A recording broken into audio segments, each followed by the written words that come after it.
ഇപ്പോൾ വരുന്ന വാർത്ത. തമിഴ്നാട് മുഖ്യമന്ത്രി വിജയുടെ ജനനായകൻ സിനിമയ്ക്ക് പ്രദർശനാനുമതി നൽകി സെൻസർ ബോർഡ്. വൈഎസ് അഭിനന്ദാണ് ചേരുന്നത്. അനിശ്ചിതത്വങ്ങൾക്കൊടുവിൽ ഒടുവിൽ ജനനായകൻ റിലീസ് ചെയ്യാനുള്ള അവസരം ഒരുങ്ങുകയാണോ?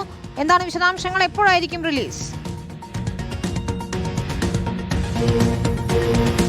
വിനീത, വിജയുടെ അവസാന ചിത്രമായ ജനനായകൻ എന്ന ചിത്രത്തിനായുള്ള കാത്തിരിപ്പ് അവസാനിച്ചിരിക്കുകയാണ്. സെൻസർ സർട്ടിഫിക്കറ്റ് ഇപ്പോൾ central board of film certification നൽകിയിരിക്കുകയാണ്. ഈ വർഷം ആദ്യം തന്നെ റിലീസ് ചെയ്യുമെന്നായിരുന്നു അറിയിച്ചിരുന്നത്. പക്ഷേ പിന്നാലെ ഉയർന്നു വന്ന വിവാദങ്ങൾ നമുക്കറിയാം.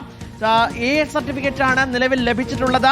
ഏറ്റവും വലിയ പ്രശ്നം ഇപ്പോൾ പരിഹരിച്ചതായി CBFC തന്നെ വ്യക്തമാക്കിയിരിക്കുകയാണ്. Central board of film certification അനുമതി നിഷേധിച്ചതിന്റെ പ്രധാനപ്പെട്ട കാരണങ്ങളായി ചൂണ്ടിക്കാണിച്ചത് ക്ലിയറൻസ് ഇല്ല, കൃത്യമായ ചില പ്രശ്നങ്ങൾ അത് നിലനിൽക്കുന്നു.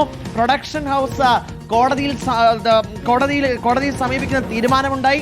ഇപ്പോൾ സെൻസർ ക്ലിയറൻസ് ലഭിച്ചതായി ഇപ്പോൾ വിജയും സ്ഥിരീകരിച്ചിട്ടുണ്ട്. CBFC അനുമതി നൽകിയിരിക്കുകയാണ്. 7 മാസത്തെ കോടതി നടപടികൾക്ക് ശേഷമാണ് ഇത്തരത്തിലൊരു പ്രദർശനാനുമതി ഇപ്പോൾ സെൻസർ ബോർഡ് നൽകിയിരിക്കുന്നത്.